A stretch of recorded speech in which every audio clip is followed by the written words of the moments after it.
Welcome to Wellness Made Easy with Wendy and Kirsten. Hi, I'm Wendy. After I graduated with my master's in wellness management, I started my own company, T2 Coaching, Health, Fitness, and Sport. And I'm Kirsten, an athlete, vegan, life coach, and girl mom, running a business focused on helping others create a life they love. We are here to explore all things wellness to help you become the person you've always wanted to be. So if that's why you're here, open your ears and your mind as we tackle the world of wellness together. Hey everyone. Hi, Wendy. Hi, Kirsten. Hi, everyone. How are you? I am wonderful. How are you doing? I'm doing really good. We're both a little flustered and rushed coming on here today. And we spent like 3 minutes laughing, but here we are. And I love that part. Like it's a true belly laugh whenever we go and try to start this. It's just because we had so many problems in the beginning. It's that anticipation of, can you hear me? That anticipation of, are we going to have problems? Yeah. I just had coffee, and I say coffee in quotes because I don't drink coffee, but they do. With a couple of my athletes that I coach, we did a indoor sprint triathlon this morning. And we were having coffee, and all of a sudden I looked at the clock and I was like, oh crap, I have to go. And they're like, oh, what are you doing? I'm like, well, Wendy and I are recording our podcast. And I was like, I haven't even looked at the outline. I go, we kind of fly by the seat of our pants. And they were both like, yeah, that's totally you guys. Right. Which is the reason it makes our podcast so awesome. Right. Is because, and I did look, and last week was our 10th episode. So we are on episode number 11. So congratulations to us. Yeah, we're doing great. And one of my friends I was telling her about, I was like, yeah, we talked about blah, blah, blah on the podcast. And she goes, wow, you guys are just pumping those out. And I go, well, we do it once a week consistently. And she was like, that's impressive. So I said, thank you. And congrats to us. Yeah. And it takes time. I mean, I remember when I started with Dave Erickson Endurance Hour, when he invited me to be the co-host in probably 2017. And I believe he started in 2010. He was already established and there wasn't many podcasts back then. And now it's like everyone does a podcast. I know. So, again, our listeners out there, please rate, review us, share with others so we can, grow and flourish and provide information that you want to hear. So that would be very helpful. Maybe reach an audience of people who don't already know us. Yeah, that's what we're looking for. I'm sure at the beginning, it's all people you either know me or you know Wendy or you know both of us. Which is great. Thanks for listening. I was just going to say, which is amazing. Thank you guys. You're awesome. Yes. So what is your wellness win for the week, Wendy? My wellness win. I have a couple. So my first wellness win, which I didn't think I talked about last time, was I was interviewed by a New York Times editor who writes their wellness portion of the New York Times. And she interviewed me about the Galloway run walk method. And the reason she chose me is because she heard me talk about it. Again, it must have been on the Endurance Hour podcast when we used to do that. Years ago, we were probably answering a listener question, but for I don't remember what episode, we were talking about the run walk method, and she knows I'm a wellness person. So she did an interview on me, and it was just really fun. And hopefully she's going to be able to use our stuff that we talked about in her upcoming article that I can share with everyone. You'll have to let us know if it gets published so we can look for it. Yeah. So that was a huge non-training related wellness win. And I think for me, my training wellness win is I feel as of today, 100% recovered from the 50K that I ran a week and a half ago. So it's almost been it'll be 2 weeks this weekend that I did this 50K.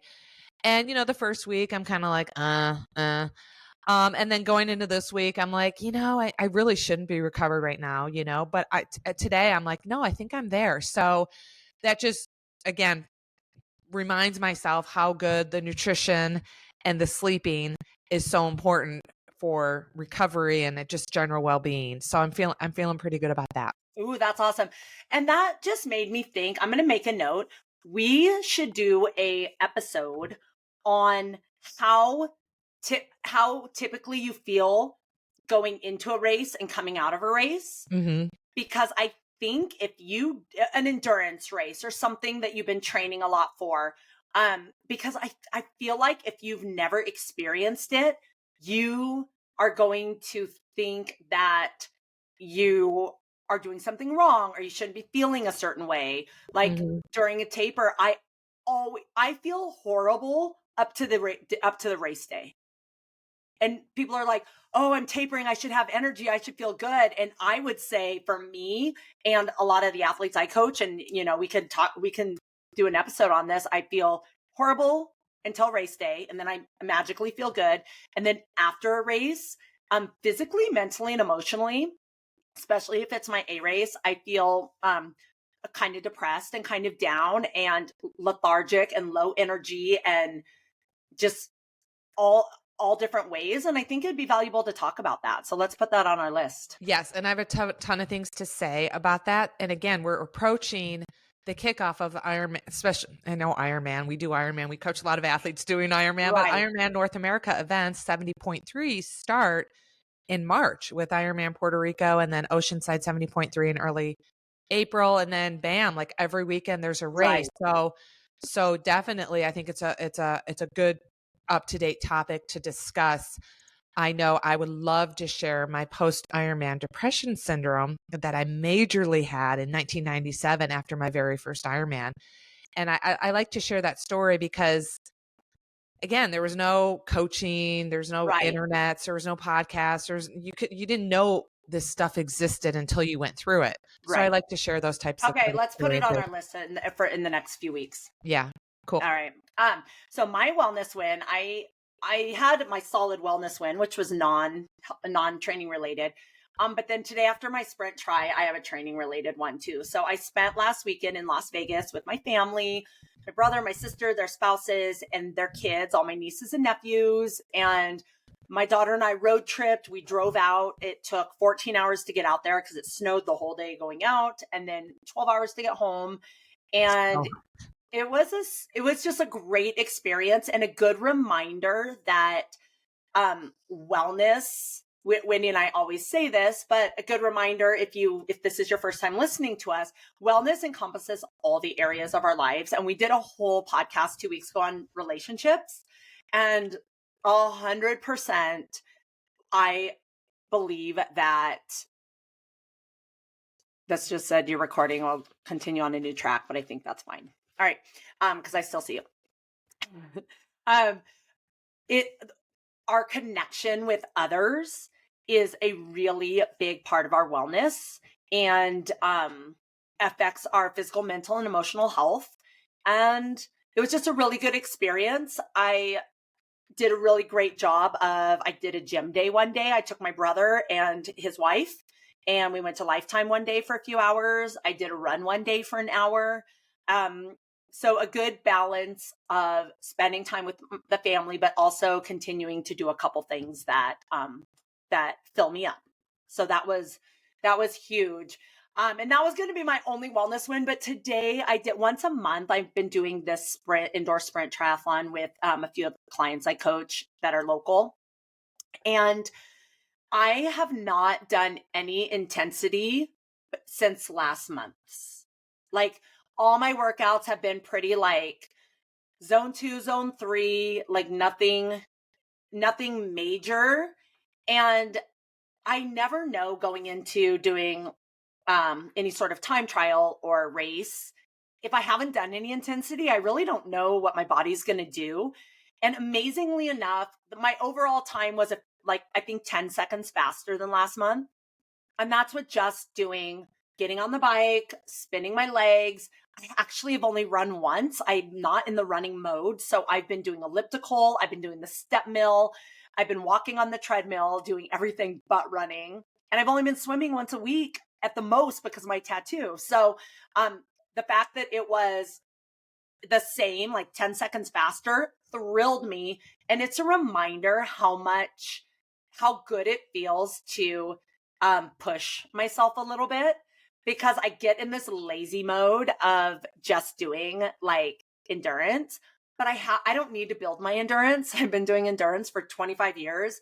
If I want to get faster, I need to do these intense sessions. And so it just felt amazing, really positive, and reminded me that this is super important and valuable, not only to my training, but for my mental, physical, and emotional health.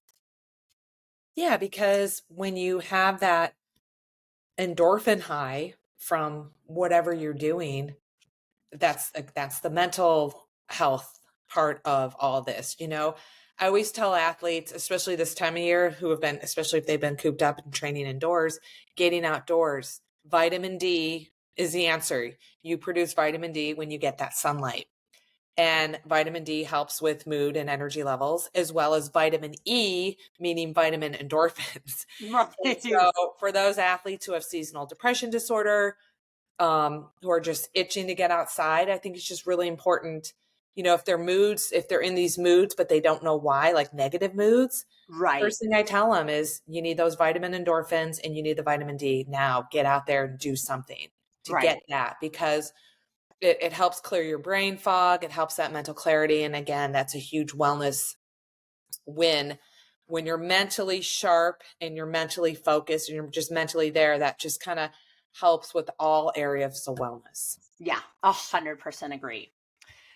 So our topic today is a little bit different, as far as it's something that is a little more sensitive, I think, for some people. And so we just want to, as we go through our episode this week, we want to just be mindful of this is something that a lot of people have an emotional tie to, that's really strong, and it's scary. And some people still are in the throes of having a really hard time.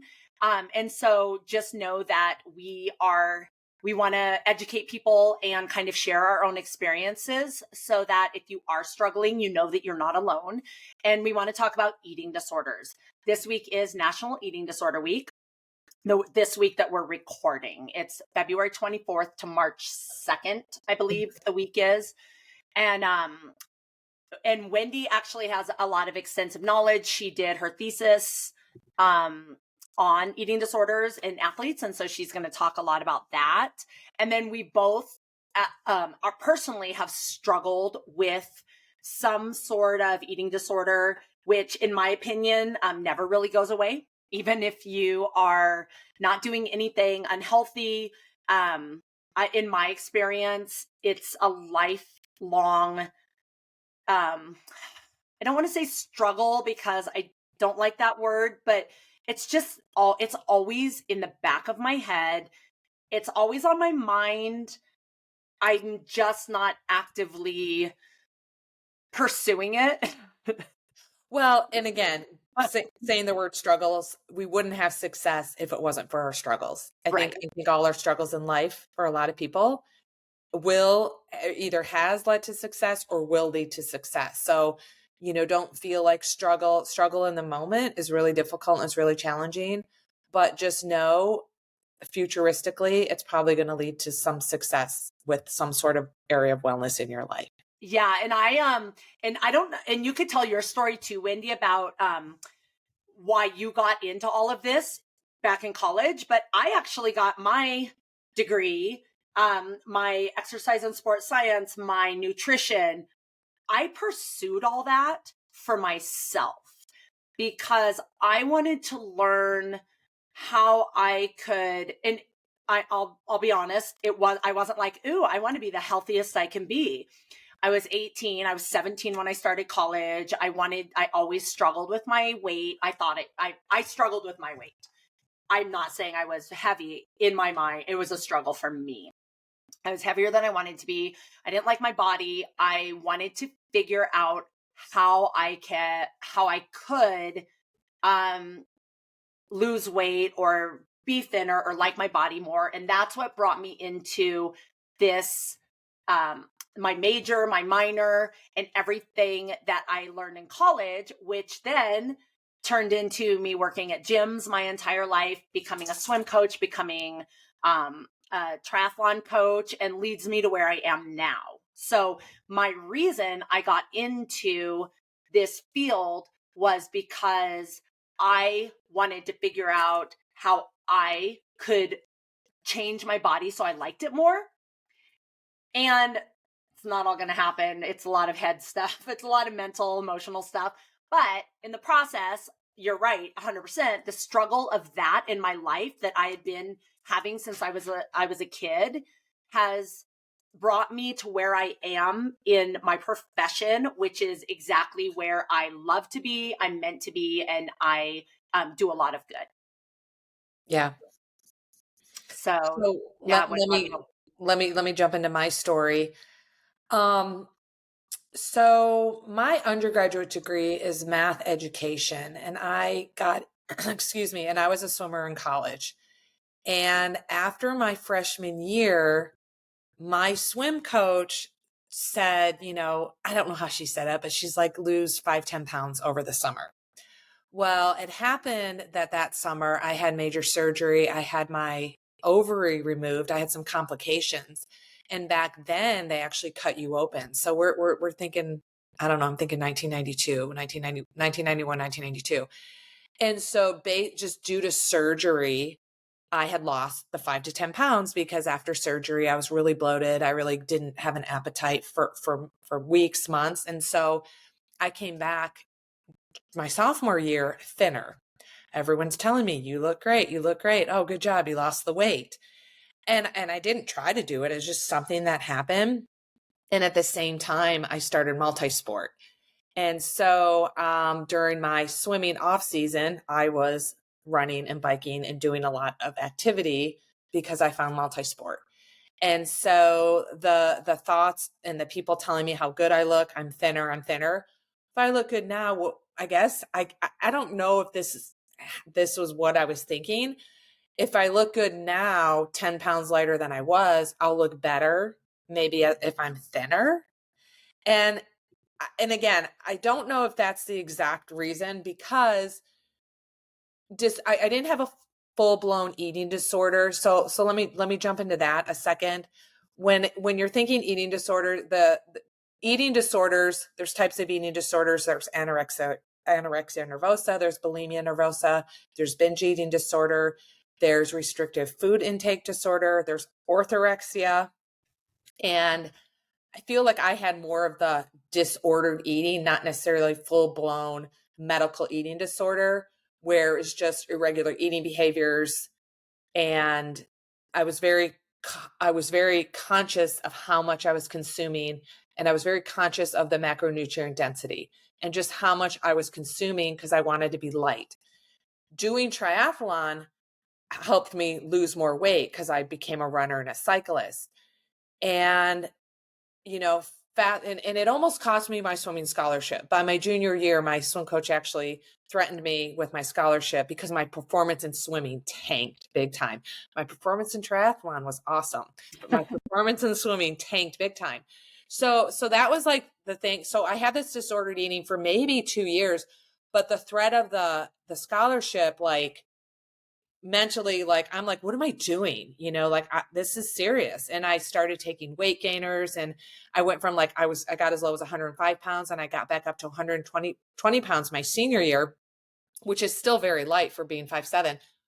But, fast forward to going into my graduate degree in exercise science, which is more wellness management. As I was thinking of an idea for a thesis, I wanted to look at disordered eating disorders in collegiate athletes. And so in the beginning, I did a lot of my research at that college level. And then being the triathlete, I'm like, oh, I wonder what's going on with triathletes. Couldn't find anything. I could not find any research that looked at disordered eating disorders in triathletes. So that sparked my study. Again, the positive things that happened because I had this disordered eating. I did my thesis on eating training and prevalence of disordered eating among triathletes. I sent a couple hundred, I can't remember, questionnaires, valid, reliable questionnaires to the Wildflower Triathlon. I'm not even sure if that still exists in California. It didn't, but it's coming back this year. Okay, that's awesome. So this is back in the 90s. I graduated my master's degree in 1999. And then I sent a bunch of questionnaires to what used to be the Desert Sun Half Ironman. in Grand Junction, Colorado. So none of these were 70.3. 70.3 didn't exist. They were called half Ironmans. And so let's say I sent 400 to one race, 400 to another. I probably got 400 back. So out of 800 questionnaires, maybe I got 400 back. And I had some men, a couple men and a couple women tell me their story. Like they went above and beyond answering the questionnaires. They told me their stories about having an eating disorder. And so it was just really a lot of information that wasn't out there among triathletes. So I got to write my thesis about it. I got to defend my thesis in 1999, and no one on my panel of educators knew, what I was talking about because it was such a new topic. And so defending my thesis was really easy because I was the expert. It was so cool. Yeah, you were the only one who knew. Yeah, because my main advisor, who was actually into wellness and eating disorders, she had left. She got another job. So I was left with my statistics guy, my stats guy. He became my advisor, and he's like, whatever, you passed, this was great, move on. Unfortunately, because I'm not really a writer, this is back in 1999, I never published it.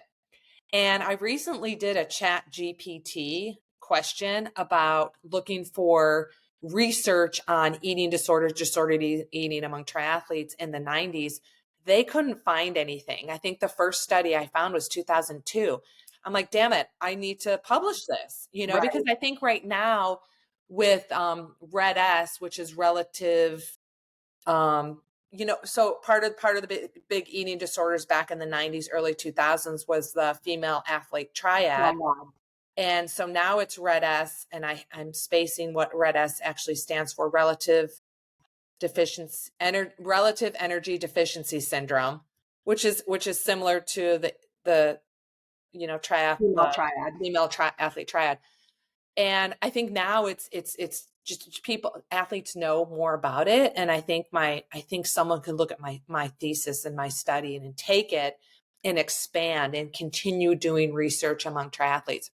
Because again, as a coach and triathlete, I think it's very prevalent. There's certain things that I see in athletes I coach that may be leading them on the path of, they probably have some disordered eating, in the fact that they're maybe following a certain popular diet, low carb. Again, for example, low carb. I think that's a trigger for an athlete who's following a low carb diet, that they have some eating issues that could turn into an eating disorder. I know a lot of young high school kids back in Colorado who were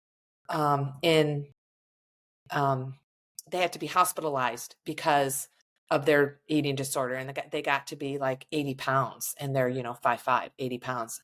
They unfortunately got too serious with their issue. So anyways, but that's how I kind of that was kind of my story of how I got all involved. And every year when I think about Eating Disordered Awareness Month, I've always wanted to do a podcast on it. And March is also National Nutrition Month, so it kind of goes hand in hand. And I think the main thing, again, for me and my disordered eating issue, it was more of a control thing. It was less of a body image thing, because I would look in the mirror and I'd see 105 pounds. I'd see how thin I was, but I really wasn't happy as a collegiate swimmer. So for me, now that I know about it, I think for me, it was more of a control thing. I could control what I put in and out of my body. And because I wasn't really happy as a collegiate swimmer, I just wanted to be done with that phase of my life. And it was just it's a big, I think it's more of a mental disorder more than it is an actual eating disorder. Right. And that's actually, so I went through years and years of group and individual therapy for eating disordered and disorder eating. And that's one thing I learned from especially in the group, because you hear everybody's stories and you hear everybody talking, and you're looking at them like, what's, why do you have an eating disorder? I know this is, again, another mental thing. Like, you're so thin, why do you need an eating disorder? Like, you look great or whatever. But It is. That's what I learned. I read a bunch of books through therapy and everything, that most people with an eating disorder, it is about control. And a lot of it stems from early childhood traumas. And that's why it's a control thing. And so that, I mean, I'm not an expert in trauma at all. I will definitely not go down the path because I don't know anything about it. But there's several really, really good books out there that talk about trauma and that talk about the prevalence of eating disorders in people with early childhood traumas. So that's not just speculation, and that's not just your experience. That's actually a big group of people. I would even dare say the majority of people with an eating disorder has to do with control. Yeah, definitely. So as you were talking, I thought of two other things. When I was a college swimmer, I got into triathlon, multi-sport after my freshman year. And so I remember episodes that I never vomited. I didn't have that kind of bulimia, but I probably could classify myself as having exercise bulimia, Yeah. meaning I wouldn't eat to train. I would train to eat. So if I felt like I overate, I would get out on my bike or go for a swim or go for a run immediately. Like it was a mental thing. Like, oh my God, I ate too much. I gotta go burn off the calories. Or on the other extreme, if I knew I was going to have a big swim team fiesta with food, I would make sure I not only did my swim practice for that day, but I kind of hid. I'd go to the gym and I got I got a health club membership. We had gyms at our pool. I mean, we had the rec facility at our college, but I got another gym membership. So I would tell my friends or roommates wouldn't know where I was, but I'd be able to go drive to the gym and do extra biking or extra running. And I think about that now, how that is that exercise bulimia. I was very in control of calories in, calories out. I was very in control of making sure when I did eat, I would eat around people so that they saw me eating. Right. And so when I wasn't around people, I wouldn't eat. I would make sure I saved that so they didn't think I had a problem because they Right. saw me eat, but I'd eat very little. I was very in control of what I was putting in my body. Right. Well, and I think that a couple things. One is that it's kind of like gambling. Do I have a problem gambling or not? Mm-hmm. If you are afraid to tell somebody that you spent $100 on, I don't know, whatever, gambling or whatever, or drinking, if you're not, if you're drinking in private, or if you don't want people to know you have a drinking issue, like you drink 2 beers in front of your friends and then drink a 6-pack on the way home, if you're trying, if there's something inside you that is like being secretive or not telling anyone about it, to me, that says there's some sort of disorder in there. Mm-hmm. And so that's something, for you guys to think about in any area of your life. If you're hiding something, then there might be something that you want to look at. That's usually a problem. Yeah. Yeah. And then the other thing that reminded me of is I feel like nowadays it's way different. It's better. It's out there. We have videos and podcasts and people are more transparent. We have social media. And so eating disorders and disordered eating are out in the open more than they used to be, like when we were kids. But I just want to say this in case anyone's listening and wondering, like, oh, what's my problem? I'm not throwing up. I don't have bulimia. I'm not starving myself. I don't have anorexia. Then I don't have a problem. So disordered eating and eating disorders now are pretty much anything where you're struggling with something that has to do with food, exercise, body image, overeating, emotional overeating. Those are all forms of eating disorders. that you can get help for.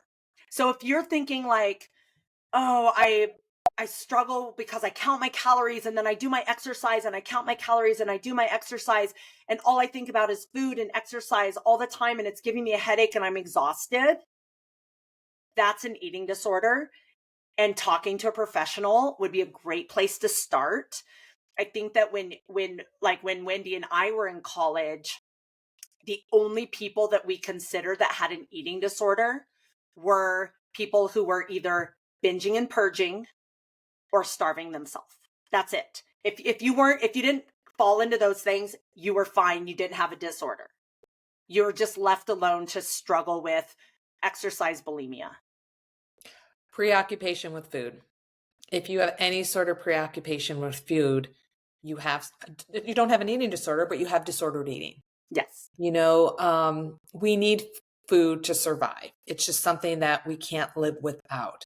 But if you're constantly thinking, how much exercise do I have to do so I can eat that piece of cake or I can eat that donut? What do I have to do to earn it? If you feel like you have to train or exercise to earn calories, you have a preoccupation with food. You have you're in that spectrum of an eating disorder.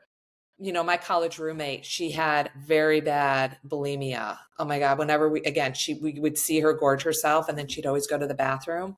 One summer she worked at Dairy Queen and she had buckets of empty syrup, caramel syrup and chocolate syrup that you put on your Dairy Queen underneath her bed. One time we saw that and I'm like, so she probably would come home at night and just eat it. And then she would purge it because she was really, really thin. I feel someone's pain when they have preoccupation with food because I did. And again, I'm glad my issue wasn't that as serious as it could have been. But I think people who are preoccupied with food are very sad. They're in a sad place. And so I always feel sad for them because I was in that place before and it's not a happy place. Yeah. I got to the point where I was exhausted. So, Right. Yeah. in college, I did a great job. My dorm was the fitness center. Like I walk out my door and I can go to the fitness center whenever I wanted to. And so we would eat dinner and then go to the fitness center. We'd eat breakfast and go to the fitness center. And it was manageable because I was 17, 18, 19, 20 years old and I had more energy and it was just part of my life. And then in my 20s, I worked at a gym. I've worked at gyms my whole life. Right. And so it was easy to manage because I had the energy to be preoccupied with the food, to burn the calories with the exercise. And then I remember I did my first Ironman in 2001 and I lost like 30 pounds just because I'd never done that before. I wasn't a runner. I wasn't a cyclist. Mm-hmm. So all of a sudden, like you said at the beginning, Wendy, you started biking and running and you started losing pounds. I lost weight and I felt amazing and I looked amazing. And for the first time in my entire life, for as long as I can remember, even back when I was 4 and 5 years old, for the first time in my life, I liked the way I looked. And the week before the Ironman, I went out and I don't do this. Don't do this, you guys. The week before the Ironman, I went out and bought 3 new pair of jeans. And they were the smallest jeans I had worn since like 6th grade. And I was like, oh my gosh, I look so good. I finally like my body. After 25 years, I like my body. And then I did the Ironman. And then I stopped training because you have to take a break. And then I gained it all back within like 3 months. Plus I was sick right after the Ironman because I was completely overtrained. We can go into a whole episode about overtraining and how detrimental it is to your health. But I could never wear those pants again. And I even saved them for like 10 years because in that 10 years, I did like 6 more Ironmans, 7 or 8 more. I did an Ironman almost every year. But my body was starting to adapt to what I was doing. And I never went back down to that weight. Ended up giving my pants away sadly, because they looked really good, but it was unsustainable. I couldn't, and then I just got depressed. And so that's when I sought help. And I went to a very well-known sports psychologist who focused on eating disorders in Fort Collins. And she was amazing. But the first session I had with her, she told me that she would not work with me unless I was willing to try to accept myself where I was at. That doesn't mean I can't. Huh? You worked with Jane. Yes. I love Jane. Bless her heart. She passed away. She was one of probably the most amazing women I'd ever met in my life. And anyone who knows her from Northern Colorado, she was a professional runner. She went to the Olympic trials. She's a phenomenal human. And she was in one of my grad school classes, a wellness class that we partnered up with. It was a wellness communication class. Yeah, she was awesome. So she said, I can't work with you unless you're willing to right now accept yourself where you're at. That doesn't mean you can't improve on where you're at, but you have to learn to accept yourself. And I was like, absolutely not. Oh my I wasn't willing to. It didn't make sense to me at the time, because I'm like, if I accept myself where I'm at, then I'm not going to strive to be better. It was that was my mindset at the time. I was in my late 20s, early 30s. And my mindset was absolutely not. I don't want to get complacent. I don't want to be mediocre, and I'm not going to accept myself where I'm at. And so I actually didn't work with her for 6 more months. But in those 6 months, I became exhausted, mentally, physically, emotionally, trying to control everything, trying to make it all make sense in my head, trying to get back down to that one day before Ironman weight. And it was exhausting. And finally, I gave up because I just could not keep doing it. And I went and saw her, and I'm like, whatever you need me to do, I'm going to do. Yeah. And I worked with her for, I want to say 8 or 9 years. Oh, wow. Yeah. I worked with her for a really long time. She helped me a lot with a lot of things. Yeah. So as you were talking, a lot of athletes, which is normal, I want to do an Ironman or 70.3 or a marathon to lose weight. And if someone wants to hire me and that's their only why, I will not coach them. There needs to be more of a why for doing an endurance event or a certain sport, more than just weight loss. I understand some people who are morbidly obese, and they really need to work out and exercise and have that journey to a marathon or an Ironman or a big endurance event, and they will lose weight. But for the everyday Joe, there needs to be more of a why and a reason if you want to be coached by me to do a certain event, and it can't just be weight loss. Yeah. Weight loss may or may not happen.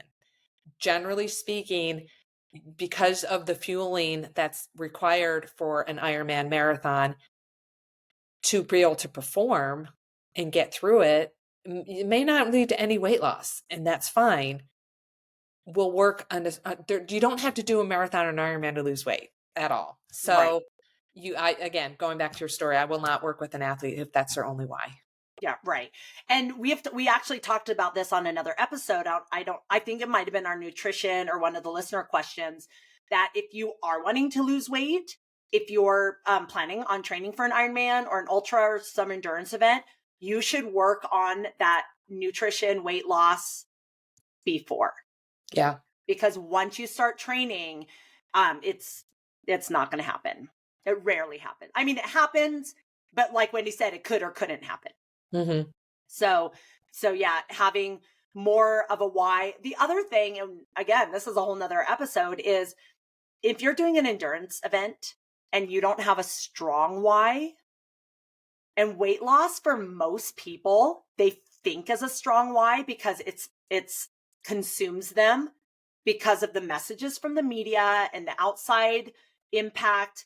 You think it's a big why, but in the grand scheme of life, it really isn't. And if you're on mile 90 of the bike and you're exhausted and you know you still have to get off the bike and run a marathon and you don't have a big why, it's too easy to quit. Yeah. Yeah, because you ain't losing weight during that Ironman race day. No, you're eating so much. I've counted my calories because I have people ask me, they're like, how many calories do you take in during an Ironman? So one of my races in my race report, I had actually calculated it. I don't know offhand, but it was a lot of calories. Like on the bike alone, I take in between 300 and 400 calories an hour. Yeah. So, and I used to not. So this is another, for health reasons. And like Wendy said, a lot of athletes, they might develop an eating disorder or disordered eating because they want to lose weight. But to be a healthy athlete and perform at your best, you have to take in the calories for recovery and during your racing and training. And I used to try to race with like one bottle of Gatorade, like an Olympic distance where I was burning, 2,500 calories or whatever. And my one bottle of Gatorade was 100 calories. And I would use that to get through. And I always lost steam at the end. I was never super strong on the bike. I was always throwing up after the run until I started eating more calories during my race. And now I eat. And the reason I was trying to do it is I'm like, oh, I'm racing. I might as well use this time to lose some weight. So I'm just going to drink one bottle of Gatorade for a 2.5-hour race. And it doesn't work that way if you want to perform well. Yeah, that's interesting. So back in my first Ironman days in 1997, I was in grad school. So it was my second year of grad school. I was 135 pounds ish, at 5'7". It was just kind of the normal weight. I was a pizza delivery driver. And then I also was delivering for Kentucky Fried Chicken. And I used to eat that crap. I ate so much pizza and so much chicken. I didn't gain weight. I didn't lose weight training for my first Ironman, but I kind of maintained my weight because I was eating so much crap because that was free. Right. We would get free meals. And back then I used to eat meat. So it's funny looking back at all the crap I used to eat. And then after my first Ironman, because I had post Ironman depression syndrome and I didn't stop training, I got really sick. I had to take 6 months off. I gained like 20 pounds. So now all of a sudden, 6 months later, I weigh 155. It's not I'm not huge, but 155 pounds on me was quite, puffy looking, Right. and all I did was eat during that 6 months because I was so chronically Fatigued. fatigued and I Yeah. was just trying to do what I could to recover, and I couldn't get full, and my body and my hormones and everything was so out of whack, but I could eat.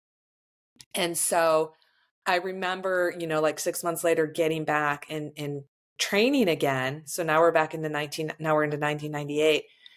And I'm like, I really had to that's the first time I had to figure out my why. So I'd been in the sport for 5 or 6 years already. Again, former collegiate swimmer, but I never really thought about the why. But back in 1998, me personally, me, myself, and I, no coaching, had to really figure out, why do I do this? Why do I do this to my body? I don't want to get sick again. I don't want to overtrain. So through all this overtraining and illness and injury and all that, I'm like, I don't want to get injured. I don't want to overtrain. But I kind of associated what I was doing with illness and injury. I'm like, I don't want to do this to my body. Why am I doing this? And why do I do this? Because I think back then the initial why was, well, I did Kona once. I got 10th in my age group. I want to be on the podium. So I'm going to continue on my Ironman journey, but I'm going to read and learn and educate myself more. I'm in the exercise science department, and I just need to do all the reading I can. There's no internet. We read books, and I just started educating myself about nutrition and recovery big time. I didn't educate myself about how to train, how to recover. I remember reading Mark Allen's book, Dave Scott's book about recovery and nutrition. And that kind of changed my life, to say, okay, 1999, I'm going to try another Ironman, see what happens. Right. And then I went in the opposite direction. I took too much time off after my second Ironman, gained a lot of weight because I took too much time off because I learned from the first one, you have to stop training, you have to recover. I took like 3 or 4 or 5 months off, and then I gained all that weight. So it kind of went to both extremes. And I'm like, okay, what am I doing to myself? I hate this weight fluctuation. Doesn't Right. have to be this way. I need to figure out what I'm doing. And again, that's why I became a coach, because I had to figure this stuff out like you did, kind of like the harder way, by going through the illness and injury and overtraining to figure it out. And 33 years later, I'm still doing it. Right. I'm still doing triathlon. I'm not trying to figure it out anymore. I'm doing it better. Right. For longevity in the sport, educate yourself and do it better. Yeah, for sure. So, one thing I wanted to talk about, because there might be people listening that are like, I'm never going to do an Ironman, but all this eating stuff you're talking about, it's starting to make sense because this is what I feel like.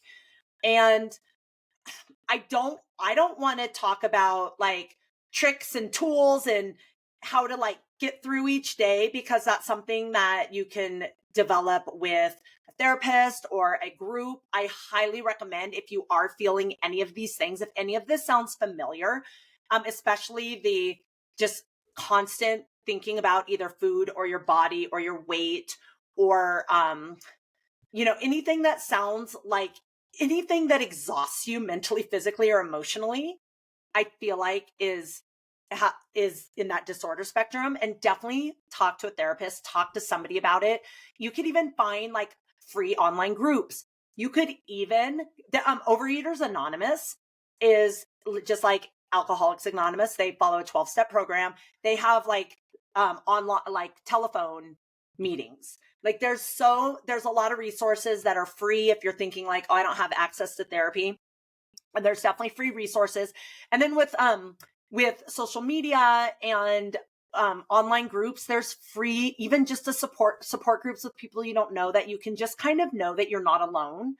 But I feel like I spent years and years and years doing all these tricks and tools like distraction. And I had a little jar that, like, if I felt like eating when I wasn't hungry, I'd pull from the jar and be like, take a walk. There's lots of little things you can do, but it all ends up still being exhausting. So I just got tired of like always having a tool to deal with it. But I think it's a really good place to start if you haven't been there. But what I wanted to talk about is some things that you can do for self-love and self-care, which Wendy and I did a whole episode about that last week.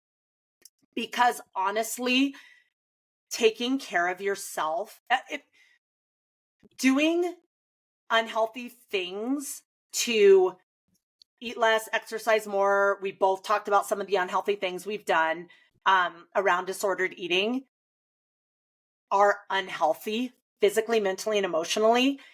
And to me, that's saying I don't love myself enough to take care of myself for longevity and health and wellness. And if you're deep in the throes of it, you need to see a therapist. You need to check yourself into a recovery program. You need to do that first. But if you are just have some disordered eating or some body image issues or body dysmorphia, doing some things to really take care of yourself and honor yourself can go a long way. And I know for me, if I think about like if I eat too much, because I still have this same thought process as I did 30 years ago. If I eat too much, all I want to do is work out. But what I care about more right now in the second half of my life is my health and wellness and longevity. So I know that it's not going to do me any good if after I eat a big meal I have a gym at my apartment. I could go run on the treadmill for 2 hours, but that's going to interrupt my training. It's going to interrupt my sleep, and it's not going to stop the cycle. And I need to love myself and care about my life more than I care about what I physically look like. That's And great. I know that's a lot.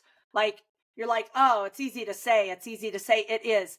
And I'm 52 years old, and I've had disordered eating, body image issues since I was 12 years old. When I got my first job at Burger King, speaking of jobs where we ate meat, I didn't eat meat, but I worked at Burger King. My first paycheck, I went and joined a gym.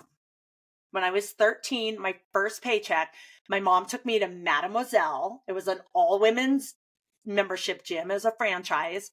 And I joined the gym. My first paycheck when I was 13, because I wanted to lose weight. So I have been dealing with this. I'm 52 since I was 13 years old. So it's not easy, and it's taken me years and years to get to this place. But I want you guys to think about what is truly important to me, and how can I best take care of myself so that I can take care of others, so that I can live a long, healthy, fulfilling life, and so I can feel good mentally, physically, and emotionally. I love it. So what would you say, Wendy, some of the self-love, I know the word body positivity I mean, gets I think thrown around. yeah, I mean, I think you just said it all. I think the first thing is, if you're having some struggles and you're not a happy person and it's really bringing you down and it's exhausting and it's just always on your mind, what do I get to eat? When do I train? Eat, train, eat, train, eat, train. Seeking out professional help is the best thing to do. You don't not, and talking, you can reach out to one of us. I mean, we've been there. Go to someone you trust. It helps to be able to discuss this topic with someone who can relate to you and understands what you're going through, because they've gone through it before as well. Right. And again, in the big scheme of things, what are your values in life? What are all the other positive things in your life, like work, family, relationships are a huge thing, your kids. And for longevity in life, is this something that you want to control you for the rest of your life? Is a preoccupation with food or body image? And again, it's the best thing to do is just discuss it with a professional. Yeah, 100%. And the thing about, for athletes, I think it's actually helpful if you really care about your performance, because if you're underfueling or if you're overtraining, you're not going to perform well. So again, making the decisions of, am I going to skip this meal and potentially not perform as well? What's more important to me? And in the moment, it might be skipping your meal. So you might have to think about, a month in advance, a year in advance, which I know is challenging for a lot of people. But thinking about, in the grand scheme of life, what will my future self be? What's going to be best for my future self? Exactly. Yeah. You always got to think about the future. And again, like I already said, you want to make sure you're eating to train, not training to eat, is really important for athletes. Yeah. And I think just knowing you're not alone. Like back when we were in college, Wendy and I were in college, there was no internet. There was no, like campus meetings and whatever. There was a girl in my dorm that she was bulimic. And I was like, oh, that makes sense. How easy. Like, you just eat and then you throw up. Like, that would be nice. And I was like, this exercising thing gets exhausting, but it's what worked for me. But it wasn't really talked about. And now that there's more people that are open about it, just let this be something that you talk about with people. Let this be something, because anytime that you feel connected to somebody, and we talked about this in our relationship podcast, and you have a common ground, and you're not alone, that pays dividends. That's why support groups are so, grief groups, AA, Al-Anon. That's why these groups are so valuable, is because you connect with people that have the same thought process as you, and you're like, thank God I'm not alone. that I'm not the only one who feels this way, that I'm not the only one who thinks like this. Mm-hmm. So four little key points kind of as a summary that I jotted down, but we kind of already talked about it, is sustainability over short-term goals, making sure you fuel adequately and avoid restrictive diets, because in the long haul, that could cause you to binge. Mm-hmm.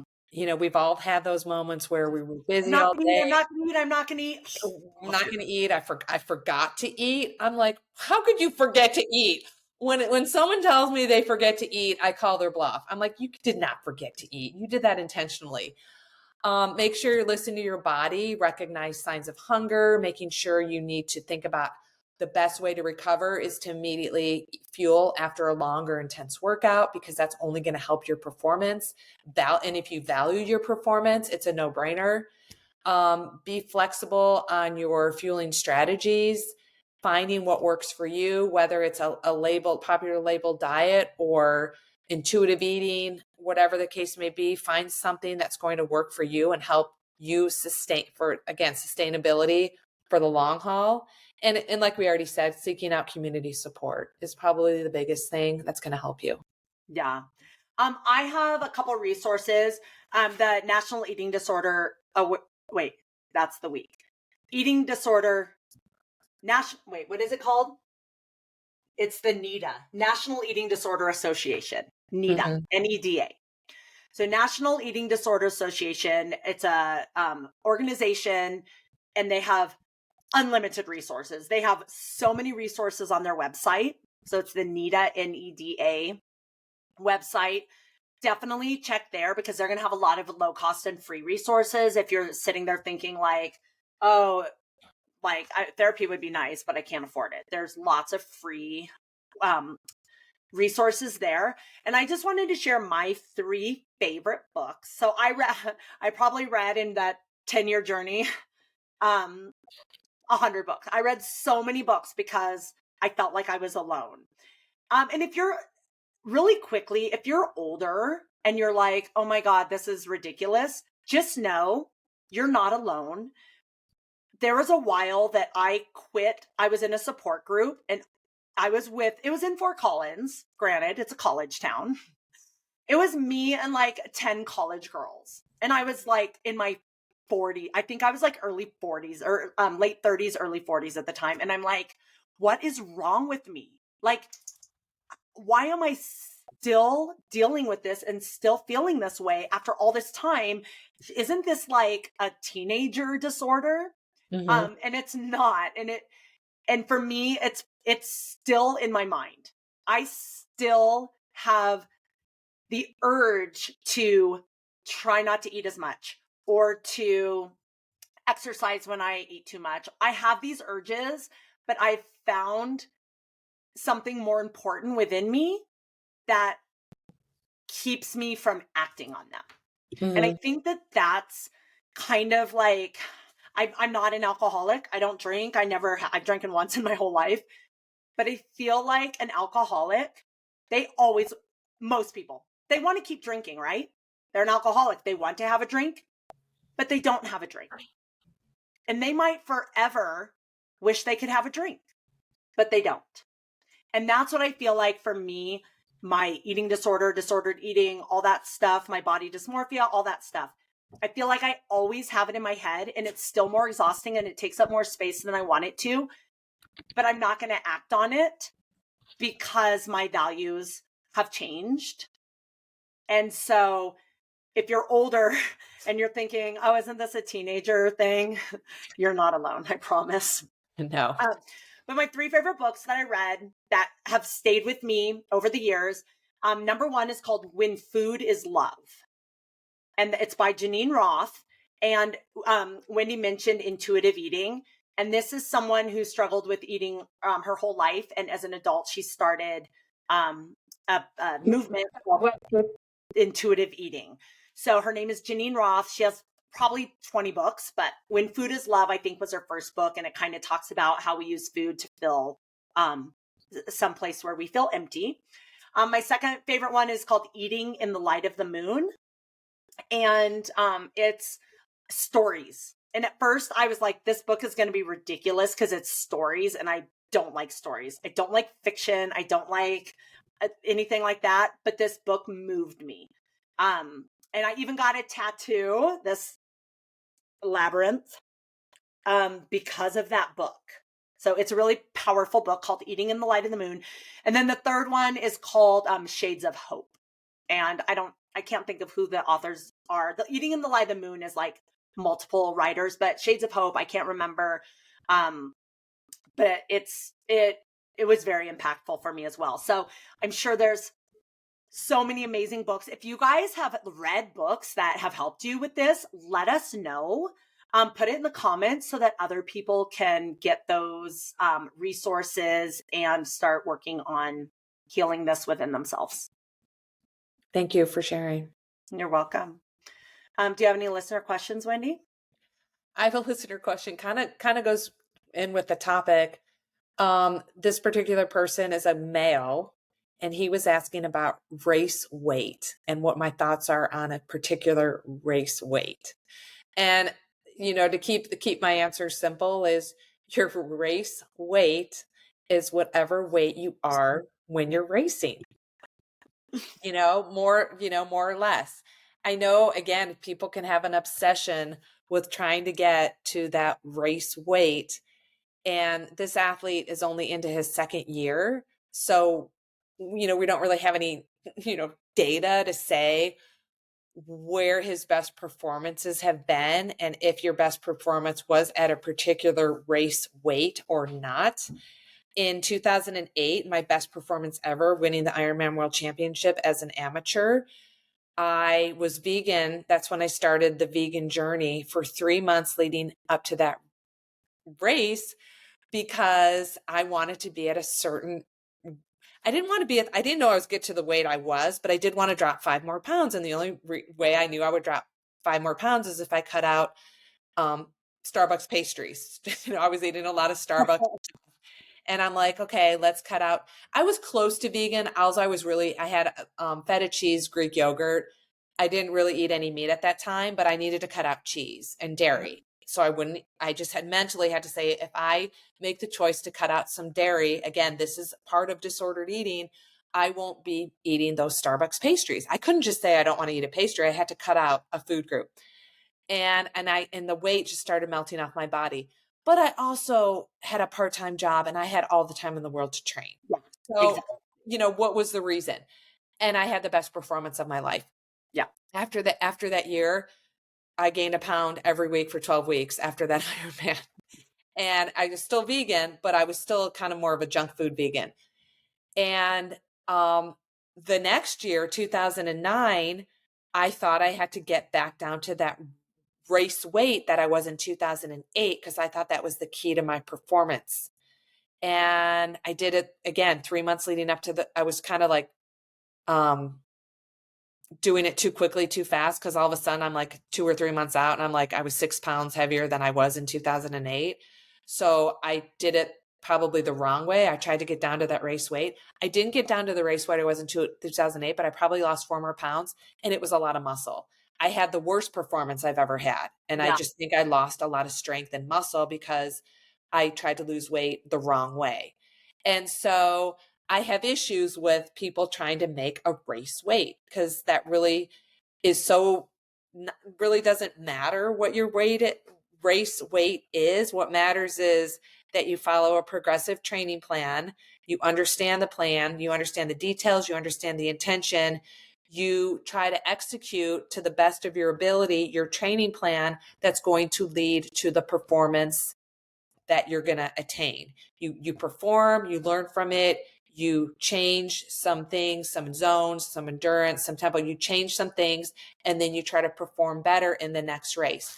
There's so much more to performance than the overall time. You always have to take in consideration the wind, the nutrition, the weather, just so many other factors leading up to the race is going to impact your performance. So don't get over analytical about a certain race weight. Right. And sleep and recovery. Sleep and recovery. If you're sleeping well and recovering well and your nutrition is well and all that is balanced, your race is going to be amazing. amazing at whatever weight that you are on that day. Exactly. I know. I feel you though. I go back and forth again. I'm like kind of chase a race weight, but I know intellectually that's not the key. And so then I go back and forth with like, okay, you're smarter than this, Kirsten.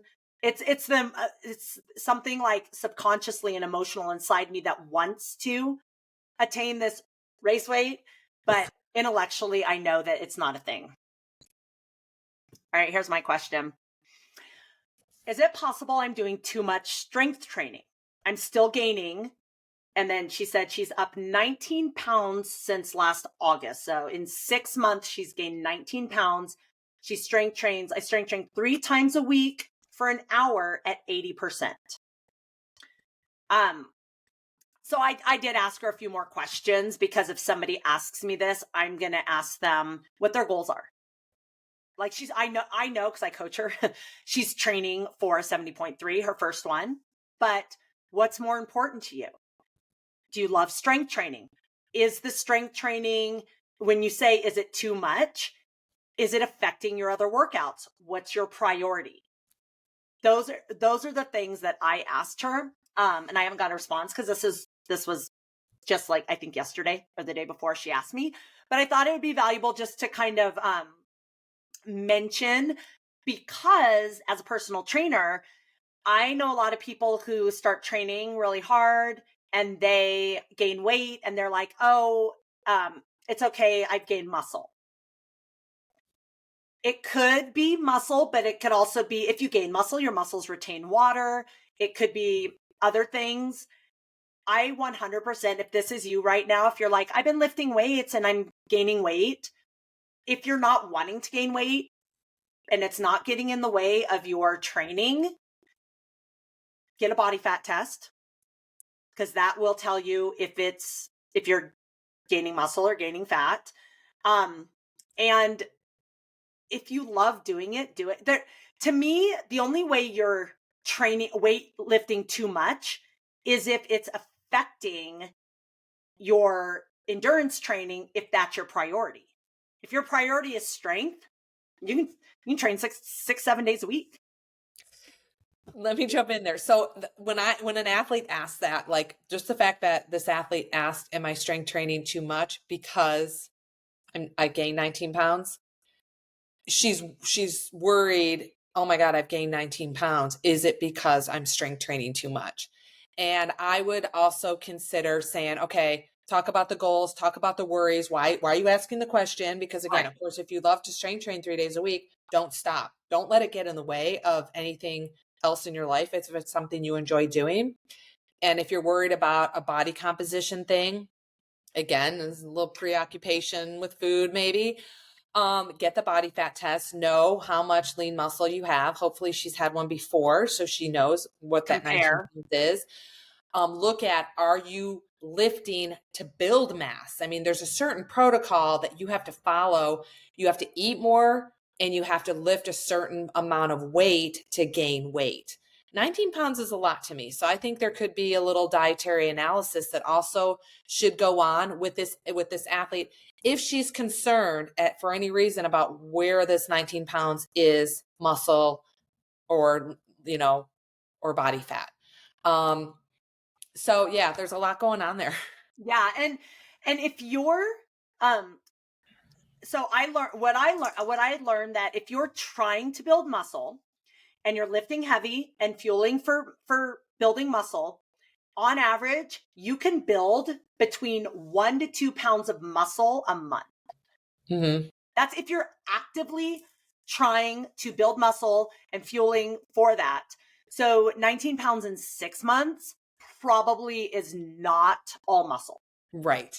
So I also asked her about stress and sleep, because to me, like when people come to me and they're concerned about weight gain, if it was 6 months ago, I said, what are you doing differently today than you were doing 6 months ago? Mm-hmm. And let's just start there. And if you say nothing, then I'll ask specific questions. Is your sleep any different? Is your stress level any different? Blah, blah, blah, blah, blah. And she did respond to that. Her sleep and her stress are a little bit different. Her stress is a lot different. So that is definitely plays a role in that. Yeah. So again, great questions. A lot of follow-up questions are Yeah. needed with that question, but I think we answered it. Yeah. And I think for you guys out there, if you're a body fat there's so many machines nowadays that most gyms have some sort of like a bioimpedance fat test, like, and there's scales. You can go buy a scale for like $30 now that shows your body fat and you can track it. You could get the calipers. There's ways to track body fat that are really simple, and it's a better measure of what's going on inside your body than just the scale. Right. And again, if you are ever going to pursue a muscle mass increase, like I lost a lot of muscle mass when I had my patella surgery. I lost a lot of weight. A lot of that was muscle mass because I did do the body composition measurements with a tape measure. Measure your bicep, measure your chest, measure your thigh, measure your calf, measure your waist. And that's a good way to know if you're going to be gaining mass in the right areas that you're trying to gain it in, as well as, again, if I gain weight, if I gain circumference around my waist, I know it's fat. Right. If I gain circumference around my thigh, I know it's muscle. That's just my body. That's my body type. Right. And also, if you gain 19 pounds, you can look at yourself in the mirror. And if you're gaining that much in muscle, you'll be able to tell. Those guns. The guns. All right. What are you most excited about for the week coming up? What am I most excited about for the week? Well, it's still my birth month, so I still have a lot of plans that I want to get done for me this month. Unfortunately, my annual haircut isn't going to happen until next month. Oh no. My hair person, I won't go to anyone else because I've gone to her the last 3 or 4 years. She's out. She had a baby. And so she's not going to be back till April. And so I have to I'm on kind of the waiting list for April because she's limited work hours. Right. But again, I'm kind of disappointed because I love my annual haircut in March. So I'm looking forward to that in April. And just continuing on with my fun things that I'm doing for my birth month. It's I kind of allow myself to have less stress. Not that I don't really have stress, but sometimes I may overschedule and that leads to a little bit more anxiety, not really stress, but anxiety. But I kind of don't do that during my birth month. I'm still in my self-care month. So yeah, kind of just looking forward to everything. I have two big swim meets that I'm coaching the kids, and I have 2 events that I'm going to do. And that's about, like events that the weekends I'm not doing swim meets. And so just kind of the same old stuff that I like to do. Yeah. I am getting my tattoo finished tomorrow. Yay. So that's my big excitement for the week. You know what's funny? I don't have anything like on my mind that's exciting coming up. And so while you were talking about your birthday month, I actually went through my schedule really quick. I was like, what do I have this week? I don't even know. Because we were out of town all last week for the last 6 days. And I'm kind of on like, just get back into a routine mode, which I love. That's what I'm excited about. I love being in my routine. That's awesome. I feel so much better when I'm like back to my normal me stuff. And sometimes you have to take a vacation from your vacation to get back into your routine.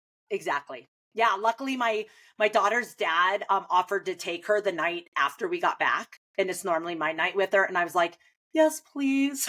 Yay. That's good. Yeah, I was grateful for that. So, all right, you guys, let us know what you think. Let us know what you want us to talk about. Share your wellness wins because we want to know how excited you are about your life. Yes, love it. Awesome. All right. Make it a great day. Yeah. We did it. All right. Talk to you soon. Bye. Bye. Thank you for listening to Wellness Made Easy with Wendy and Kirsten. If you want to learn more about us or anything we talked about today, check out the links in our show notes. We would love to know what you think of our podcast and what you want more of. So drop us a comment, send us a message, and help us out by leaving us a rating and a review. And don't forget to let us know your wellness win for this week. Thanks for listening. Make it a great day.